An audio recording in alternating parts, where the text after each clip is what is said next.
संध्याजी, काय तुम्हाला प्रश्न विचारण्यात आले आज? एकंदरीतच सगळ्यांना जसे प्रश्न विचारले की तुमच्या संपर्कात आहेत का सध्या ते, तुम्हाला त्यांच्याबद्दल काय माहिती आहे का?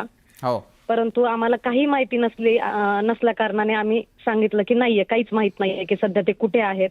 आणि आमचं शेवटचंही बोलणं 2 महिन्यांपेक्षा जास्त झालं असल्या कारणाने त्यांचं लोकेशन आमच्या कुठल्याही अधिकाऱ्याला माहित नाहीये.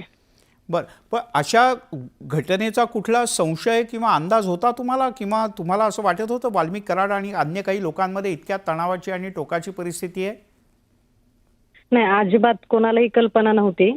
आणि जे काही घटना घडलेली आहे ती इतकी दुर्दैवी आहे आणि त्याला जोडून ही घटना आहे. त्याच्यामुळे आम्हाला काहीच कल्पना नाहीये आणि आम्ही कोणाच्या संपर्कातही नसल्या कारणाने आम्हाला याबद्दल कुठलीही माहिती नाहीये. बरं, सध्या तुम्ही पक्षामध्ये काय प्रकारची भूमिका बजावताय?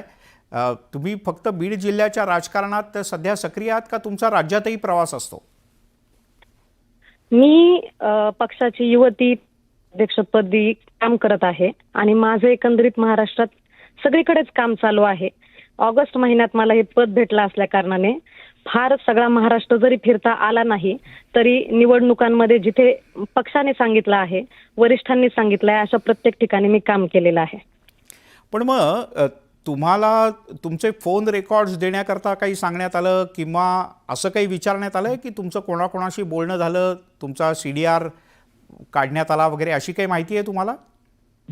नाही, तशी काही माहिती नाही, परंतु जामखेडला लगतच बीड जिल्हा आहे. हो. बऱ्याचशा सार्वजनिक कार्यक्रमांमध्ये आणि पक्षाच्या कार्यक्रमांमध्ये आमच्या सगळ्यांचे संपर्क आल्या कारणाने कदाचित त्यांनी ही माहिती विचारली असावी.